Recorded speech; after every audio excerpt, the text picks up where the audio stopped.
மாவட்டத்திற்கான சிறப்பு தீவிர திருத்தம் 2026 வரைவு வாக்காளர் பட்டியலை பொறுத்தவரை மாவட்ட தேர்தல் அதிகாரியாக இருக்கின்ற சென்னை மாநகர ஆணையர் அவர்கள் இன்றைக்கு வெளியிட்டிருக்கிறார்கள். அனைத்து கட்சி முன்னாலேயும் அது வெளியிட்டிருக்காரு. இதில் மொத்தம் சென்னையில் பார்த்தீங்கன்னா வாக்காளருடைய எண்ணிக்கை, அதாவது இவங்க வந்து 27/10/2025 ஃப்ரீஸ் பண்ணிட்டாங்க ஓட்டர் லிஸ்ட்டை. அந்த கணக்கு ஃப்ரீஸ் பண்ணபடி கணக்குப்படி பார்த்தா 40,04,694. அப்போ அதாவது 2025 10ஆம் மாதம் 27ஆம் தேதி. அதன் பிறகு கணக்கீட்டு படிவம் அது சமர்ப்பிக்கப்பட்டு வரைவு வாக்காளர் பட்டியலில் வந்து சேர்க்கப்பட்ட மொத்த வாக்காளர் எண்ணிக்கை, அதாவது 40,04,694ல் திரும்ப வந்து கணக்கீட்டு ஃபார்ம் வந்து வாங்கி அதன் மூலம் வந்து பதிவேற்றம் செஞ்சது எவ்வளோன்னு பார்த்தா 25,79,676. அப்போ ஏறக்குறைய கணக்கீட்டு படிவம் கொடுத்து திரும்ப வராதது அப்படின்னு பார்த்தா 14,25,18 வாக்குகள். இது தமிழ்நாட்டிலே பார்த்தீங்கன்னா சென்னை தான் வந்து அதிகமும் கூட, அதாவது 63% அளவுக்கு தான் அந்த பாரங்களே வந்திருக்கு, மீதி வந்து வரல. இதில் மீதி இந்த 63% வந்தது தவிர மீதி இருக்கின்ற கிட்டத்தட்ட 37 இல்லை 37 வரும், 37%, 63 + 37. இதில் இறப்பு வந்து 1,56,555. இடம்பெயர்ந்தோர் வந்து 12,22,164. ஷிஃப்டடு மட்டும் 12,22,164. ஆப்சன்ட் பொறுத்தவரையில் 27,328.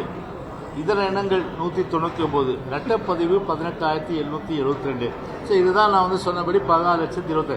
இதில் என்ன நம்ம கேள்வி கேட்டோம்னா, இறந்தவங்களை பற்றி அது வந்து அந்த டெத் சர்டிஃபிகேட் வச்சு கார்பரேஷன் வந்து வெரிஃபை பண்ணினோம், அதில் மாறுபட்ட கருத்து கிடையாது. அதுலேயும் கூட பார்த்தீங்கன்னா இறந்தவர்கள் வந்து அந்த லிஸ்ட்டில் இருந்தாங்கன்னா அதுக்கு நம்ம வந்து சேர்த்தல் நீக்கல் திருத்தம் அது 6, 7, 8 இந்த படிவங்கள் வந்து இன்னிலேருந்து கொடுக்க ஆரம்பிச்சிருவாங்க. அது வந்து பார்த்தீங்கன்னா வந்து அடுத்த மாதம் வரல கொடுத்துட்ருக்கலாம், அது 1 மாதம் டைமில் வந்து கொடுக்கலாம். இதில் வந்து என்னென்னா, இந்த இடம்பெயர்ந்தோர் 12,22,000 அவங்க வந்து பார்த்தீங்கன்னா பக்கத்து தொகுதி போயிருப்பாங்க, இல்லை வெளி மாவட்டத்துக்கு போயிருப்பாங்க. ஸோ அவங்களுக்கும் வந்து நீங்கள் வந்து எல்லாமே ஒரு ஆப்பர்ச்சுனிட்டி வந்து கொடுக்கணும், சந்தர்ப்பங்கள் கொடுக்கணும் அப்படின்னு நாங்கள் வந்து சொல்லியிருக்கோம். ஸோ அது வந்து சந்தர்ப்பங்கள் வந்து பொதுவாக வந்து அது ஒவ்வொரு போலிங் ஸ்டேஷன்ஸ், அதாவது வாக்குச்சாவடி மையங்கள், வாக்குச்சாவடி அந்த நிலையம், அங்கே வந்து அந்த இதை ஒட்டிடுவாங்க. அதாவது இந்த வாக்குச்சாவடியில் வந்து இறப்பு இவ்வளோ, இடம்பெயர்ந்தவர் இவ்வளோ, ஆப்சென்ட் இவ்வளோ, இதர இனங்கள் இவ்வளோ, இரட்டைப்பதிவு இவ்வளோன்னு சொல்லி கொடுத்துருவாங்க. ஸோ அதை வந்து அரசியல் கட்சிகள் பார்த்துட்டு அதில் வந்து அப்ஜெக்ஷன்ஸ் வந்து தெரிவிக்கலாம். தவிர வந்து பொதுமக்களும் சரி, அவங்க வீட்டில் ஒரு வீட்டு இருந்து அது ஷிஃப்டட் போய் லிஸ்ட்டாக இருக்கும், அவங்க பார்த்து அதுக்கு உண்டான படிவத்தை வந்து கொடுக்கலாம். அதுக்கு 1 மாதம் வந்து டைம் இருக்குது. அதே போல் இந்த வாக்குச்சாவடி மையங்கள் அது வந்து இப்போ அதிகப்படுத்தியிருக்காங்க. இப்போ வந்து 3,718 ஏற்கனவே இருந்தது. இப்போ சீரமைக்கப்பட்ட பிறகு மொத்தம் வந்து பார்த்தீங்கன்னா 4,079 ஆயிடுச்சு, அதாவது 361. இப்போ நாங்கள் என்ன சொன்னோம், நீங்கள் வாக்குச்சாவடி இது ஒரு பூத்தில் இப்போ வந்து ஓட்டு குறைஞ்சிருக்கு. இப்போ அதாவது பாகங்களில் அப்படி குறையும் போது என்ன பண்ணீங்கன்னா, நீங்கள் வந்து இந்த பாகத்திலிருந்து அடுத்த தெரு 2-3 தெரு தள்ளி அதை ஓட்டை வந்து சேர்க்காதீங்க. நீங்கள் எங்கே வந்து பார்த்தீங்கன்னா அந்த சென்டருக்குள்ளவே அந்த பாகத்திலேயே இப்போ ஆண் பெண் பிரித்து நீங்கள் வந்து ஒரு சமநிலைப்படுத்தி நீங்கள் வந்து வாக்குச்சாவடி மையத்தை நீங்கள் வந்து ஏற்படுத்துங்க. அது எங்களுக்கு மாறுபட்ட கருத்து இல்லை. ஆனால் அப்பா ஒரு பூத்தில், பையன் ஒரு பூத்தில், புருஷன் ஒரு பூத்தில், பொண்டாட்டி ஒரு பூத்தில், அதுக்கப்புறம் அவங்களுடைய சொந்தக்காரங்க ஒரு 4 பேர் ஒரு பூத்தில் போடுறது, அடுத்த 4 பேர் இன்னொரு பூத்தில் போடுறது. அது பூத்துனா என்ன, அதை தாண்டி அந்த மையத்தை தாண்டி அப்படியெல்லாம் நீங்கள் வந்து அப்பாவை பிள்ளைய பிரிச்சிடாதீங்க, புருஷன் பொண்டாட்டியை பிரிச்சிடாதீங்க, குடும்பத்துக்குள்ளேயே வந்து வேறுபாடு காட்டாதீங்க. அதனால் எல்லாமே வந்து ஒரே வாக்குச்சாவடியில் ஓட்டு போடுற அளவுக்கு ஒரு நிலைமையை ஏற்படுத்துங்க அப்படின்னு சொல்லியிருக்கோம். அதை வந்து அந்த லிஸ்ட்டை எங்களுக்கு கொடுங்கன்னு சொல்லியிருக்கோம். அந்த லிஸ்ட்டும் கொடுத்துறேன்னு சொல்லியிருக்காங்க. அப்புறம் வந்து ஒவ்வொரு தொகுதி வைஸாக எவ்வளோ பேர் இறந்தவங்க, எவ்வளோ பேர் குடிபெயர்ந்தவங்க, எவ்வளோ பேர் ஆப்சண்ட்டு, மற்ற இனங்கள் எவ்வளோ, ரெட்டைப்பதிவு எவ்வளோ, அதெல்லாம் வந்து டீட்டெயில்ஸ் கேட்டிருக்கோம். அது வந்து நாளைக்கு தரேன்னு இருக்காங்க. இது தவிர இப்போ வந்து ஒட்டுமொத்தமாக இது வந்து ஒரு வரை வாக்காளர் பட்டியல் வந்து இன்றைக்கி வெளியிட்டாங்க. இதனுடைய வந்து இந்த காப்பீஸ் வந்து ஒவ்வொரு கட்சிக்கு இன்றைக்கி கொடுக்கணும். நாளைக்கு காலையில் 10 மணிக்கு எல்லா கட்சி அலுவலகத்துக்கும் 16 தொகுதி சட்டமன்ற தொகுதி வருது, அதுக்கு கொடுத்துருன்னு சொல்லிட்டாங்க. அதனால் வந்து அதுவும் வந்து இதாக இருக்குது. அப்புறம் வந்து ஒரு வாக்காளர் கூட விடுபடக்கூடாது, ஜெனுவின் வாக்காளர்கள். அதாவது வந்து ஆளே இல்லை, சுத்தமாக எங்கும் தெரியல அப்படின்னா கூட அவனுக்கு ஒரு ஆப்பர்ச்சுனிட்டி கொடுக்கணும். கடைசி வாய்ப்பு வரல, இல்லைன்னா நீக்கிடுங்க, எங்களை இல்லைன்னா சேர்க்க வேணாம். ஆனால் அவங்கள வந்து போய் லெட்டர் ரீச் பண்ணுற அளவுக்கு அவங்களுக்கு வந்து எல்லா விதமான வாய்ப்புகளும் தரணும் அப்படின்னு சொல்லிட்டு நாங்கள் சொல்லியிருக்கிறோம். அதனால் இதெல்லாம் கேட்டுட்டு கண்டிப்பாக பண்ணுறேன்னு சொல்லியிருக்காங்க. இப்போ வந்து சென்னையை பொறுத்தவரையில் இப்போ இவ்வளோ பேர் கிட்டத்தட்ட வந்து ஒரு 25 இதானே 14,25,18 பேர் அவங்க வந்து பார்த்தீங்கன்னா அந்த வரை வாக்காளர் பட்டியலில் கிடையாது. ஸோ அவங்களுக்கு வந்து முழுமையாக அந்த இறந்தவர்கள் தவிர மீதி பேர் யாராலும் ஷிஃப்டடு இந்த மாதிரி கேசஸ் எல்லாம் எடுத்து நீங்கள் வந்து அவங்களுக்கு எல்லா விதமான ஆப்பர்ச்சுனிட்டி கொடுத்து யாருமே வந்து வாக்கு இல்லை அப்படின்ற ஒரு நிலையை வந்து உருவாக்கக்கூடாது. எலெக்ஷன் கமிஷனு மாவட்ட தேர்தல் தேர்தல் அதிகாரி பொறுத்தவரை அதில் விழிப்போடு இருக்கணும்னு சொல்லிட்டு வந்துருக்கோம். சார், நீங்க இப்ப சொன்னீங்க இறந்தவங்க எத்தனை பேருக்கு டபுள் ஓட்டு இப்படின்ற இன்ஃபர்மேஷன். ஆமா, ரெண்டையும் சேர்த்து எவ்வளவு மைனஸ் டெபிட் பண்ணிருக்காங்க அப்படின்ற இன்ஃபர்மேஷன் எல்லா டிஸ்ட்ரிக்ட் வைஸ் கொடுக்கும்போது எல்லா டிஸ்ட்ரிக்ட் கரெக்டா கொடுத்துருக்காங்க. இங்க ஏன் நீங்க கேட்டதுக்கு அப்புறம் தரீங்க? அது முறையா அதை கரெக்டா பண்ணி வைக்கல. என்னதுங்க ஜெபர்சன்? நீக்கப்பட்ட ஓட்டு, டபுள் ஓட்டு, இறந்து போனவங்க இப்படின்ற தனித்தனியான இன்ஃபர்மேஷன் இப்ப நீங்க கேட்டதுக்கு அப்புறம் தான் தரேன்னு சொல்லியிருக்காங்க. எல்லா டிஸ்ட்ரிக்ட்லயும் இந்த இன்ஃபர்மேஷன் ஆல்ரெடி கொடுத்துட்டாங்க. ஏன் இவங்க கொடுக்க மாட்டாங்க? அது நீங்கள் கமிஷனர் தான் கேட்கணும். நீங்கள் நாங்கள் கேட்குறத கேட்டோம், நாளைக்கு தரேன்னு சொல்லியிருக்காங்க. இப்போ கமிஷனர் பேட்டி கொடுப்பார் இல்லையா மாவட்ட தேர்தல் அதிகாரி, அந்த கேள்வியை அன்போடு அவர்கிட்ட கேளுங்க. நாங்கள் கேட்டோம், நாங்கள் கேட்ட பிறகு தான் நாளைக்கு தரேன்னு சொல்லியிருக்காங்க.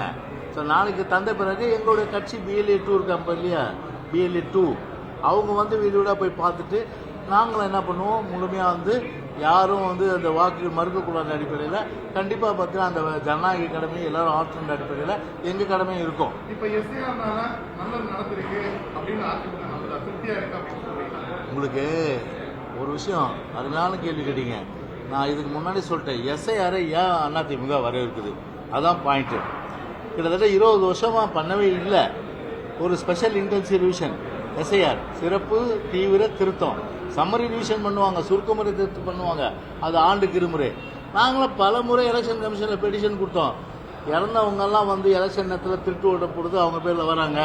இறந்தவங்க உயிரோடு வருதுலாம் ஒன்று நம்ம ஜனநாயகம் வந்து இருக்கிற இந்த நாட்டில் தான் நடக்குது இந்தியாவில். அப்போது இது சொல்லி சொல்லி சொல்லி சொல்லி பார்த்து இறந்தவங்களும் எடுக்கலை. இப்போ எப்படி, இப்போ SIR தானே இப்போ வந்து SIR எதிர்க்கிறாங்களே. இப்போ SIR வந்து இப்போ மொத்தம் வந்து இறப்பு பார்த்தா 1,56,555 பேர். இவங்க 20 வருஷமா உயிரோடு இருக்காங்க. இன்னைக்கு தான் செத்து போயிட்டாங்க. இன்னைக்கு தான் செத்து போயிட்டாங்க இவங்க. அக்கார்டிங் டு எலெக்ஷன் கமிஷன் இந்த 1,56,555 பேர் 20 வருஷமா உயிரோடு வந்திருக்காங்க. அதில் 5 வருஷம் முன்னாடி செத்தவங்க இருப்பாங்க, 10 வருஷம் முன்னாடி இருப்பாங்க, 2 வருஷம் முன்னாடி செத்தவங்க இருப்பாங்க. ஆனால் இன்னைக்கு செத்துட்டு போயிட்டாங்க எல்லாருமே. அடுத்தது கேள்வி என்ன இருக்கு? அதனால தான் வந்து நாங்கள் என்ன சொன்னோம், இதை மாதிரி ஷிஃப்டடு அது பார்த்தா 3 ஓட்டு வச்சுருக்காங்க. ஒரு இந்த தொகுதியோடு மாற்றி போட்டுன்னு வருது. இதெல்லாம் ஜனநாயகத்தில் அலோவ் பண்ணுற விஷயமா? அதுதான் வந்து ஒரு இன்டென்சிவ் ரிவிஷன். இது இன்டென்சிவ் ரிவிஷனில் வந்து முழுமையாக ஒரு பட்டியல் வெளியிட்டிருக்காங்க. இது வந்து இறுதி பட்டியல் கிடையாது. இது அதுக்கு தான் வந்து 1 மாதம் டைம் கொடுத்துருக்காங்க எலெக்ஷன் கமிஷனு. நீங்கள் நம்ம அரசியல் கட்சிகள் நம்ம வேலையை பார்க்க போகுது, அந்த பட்டியலை வச்சுக்கிட்டு டோர் டு டோர் வெரிஃபை பண்ண போகிறோம். உண்மையிலேயே வந்து இவங்க இந்த ஏன்றவர் இந்த இடத்துல இல்லை அப்படின்னா இல்லைன்னு இருந்து இல்லைன்னா அவனா ஒரு ஃபார்ம் கொடுக்க போகிறோம். நம்ம இதை வந்து தவறாக சேர்த்துட்டீங்க, அவர் இருக்காரு இல்லைன்ட்டுன்னு செத்து போயிட்டாரு, அவர் திருப்பி லிஸ்ட்டில் இருக்காரு, அவர் செத்தவராக இருக்கட்டும் சொல்லி அதுக்கும் ஒரு லிஸ்ட்டு ஒரு இது கொடுக்கும். அப்போ இதில் வந்து எலெக்ஷன் கமிஷன் அவங்க கடமையாற்றினாலும் கூட ஒரு BLA 2 அரசியல் கட்சிகள் சார்பில் அவங்களுடைய கடமை என்பது முக்கியம். எங்கள் கடமை நிச்சயமாக பார்த்தீங்கன்னா அந்த பட்டியல் படி நாங்கள் டோர் டு டோர் வெரிஃபை பண்ணி பொதுச் செயலாளர் அறிவிப்பு பண்ணி நாங்கள் செய்வாங்க. ஆரம்பத்திலேருந்து நீங்கள் சொன்னீங்க பிரச்சார பணிகளை செய்ய போறது வந்து தமிழக அரசுடைய அதிகாரிகள், அவங்க கட்டுப்பாட்டில் இருக்கிற அதிகாரிகள். ஸோ அவங்களுக்கு ஃபேவரா தான் அவங்க பண்ணுவாங்க அப்படின்னு சொல்லியிருக்கீங்க. இப்போ இந்த வரைவு வாக்காளர் பட்டியல் வந்ததுக்கு அப்புறம் அவங்களுக்கு ஃபேவரா பண்ணுற மாதிரி உங்களுக்கு தெரியல. இல்லைங்க, இப்போது டெக்னிக்கலாக கேட்குறீங்க நீங்கள். வரைவு வாக்காளர் பட்டியல் இன்னைக்கு வந்தாச்சு இல்லையா? இதை பார்த்த பிறகு லாஸ்ட் டேட் ஒரு ஃபைனல் லிஸ்ட் வரும் இல்லையா? அப்போ இந்த கேள்வி கேளுங்க. இப்போ இந்த கேள்வி கேட்காதீங்க. நாங்கள் டோர் டு டோர் வெரிஃபை பண்ணிட்டு will come back to again. உங்களுக்கு மறுபடியும் நாங்கள் வரோம். ஓகேவா? ஃபார்ம் 16 இருக்கு இல்லையா? ஃபார்ம் 16. இந்த ஃபார்ம் 16 வந்து ஃபார்ம் 16 கிடையாது. ஃபார்ம் 6 தான் இருக்கு, ஃபார்ம் 7 தான் இருக்கு, ஃபார்ம் 8 தான் இருக்கு. ஃபார்ம் 6 என்ன சொல்லுதுன்னா, புதிய வாக்காளர்களை சேர்க்கறதுக்கு மட்டும். இது வரைக்கும் ஓட்டை பதிவு இல்லாதவங்க, நீக்கப்படாதவங்க, சேர்க்கப்படாதவங்க ஒரு தொகுதியில் அவங்க மட்டும்தான் சேர்க்க முடியும். ஏற்கனவே ஒரு தொகுதியில் நீக்கப்பட்டவங்களையும், ஏற்கனவே இந்த மாதிரி நீக்கப்பட்டவங்க திரும்ப ஃபார்ம் 6 உள்ள வர முடியாது அப்படின்னு சொல்றதா சொல்றாங்க. அப்படி கன்ஃபியூஷன் இருக்குன்ற மாதிரி சொன்னாங்க. அதுதான் 3 ஃபார்ம் இருக்குல்ல, 6, 7, 8. அதாவது 6வது படிவம் வந்து பார்த்தீங்கன்னா வாக்காளர் சேர்க்கறது, 7வது நீக்கம், 8வது திருத்தம். போதுங்களா? அது சேர்க்கலாம், அது சேர்க்கலாம் இல்லை. நீங்க வந்து பார்த்தீங்கன்னா நீங்க உங்களுக்கு புதிய வாக்காளர் சேர்க்கறதுக்கு படிவம் 6 கொடுத்து சேர்க்கலாம். அதுல மாறுபட்ட கருத்து இல்லை. படிவம் 6 அதுக்கு தானே இருக்கு. அதுக்கு தான் அவங்க என்ன சொல்ல, மறுபடியும் வந்து 8ல் வருவாங்க. அவங்க 8ல் வருவாங்க. ஆமா, ஜாயின் பண்றாங்க. ஓகே, உங்களுக்கு எங்க ஓட்டு இருக்கு? உங்களுக்கு எங்க ஓட்டு இருக்கு? மதுரவாயில். எந்த ஊரு நீங்க? எந்த ஊரு? சென்னைனா? இப்போ வேற நீங்க எந்த ஊரு?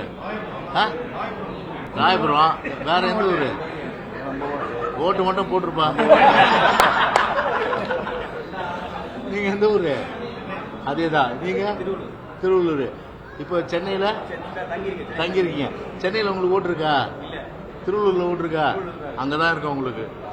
அதனால வந்து 2 இடத்துல நீங்க விற்க முடியாது இனிமேல். அதுதான் எஸ்ஐஆர். சரிதானா?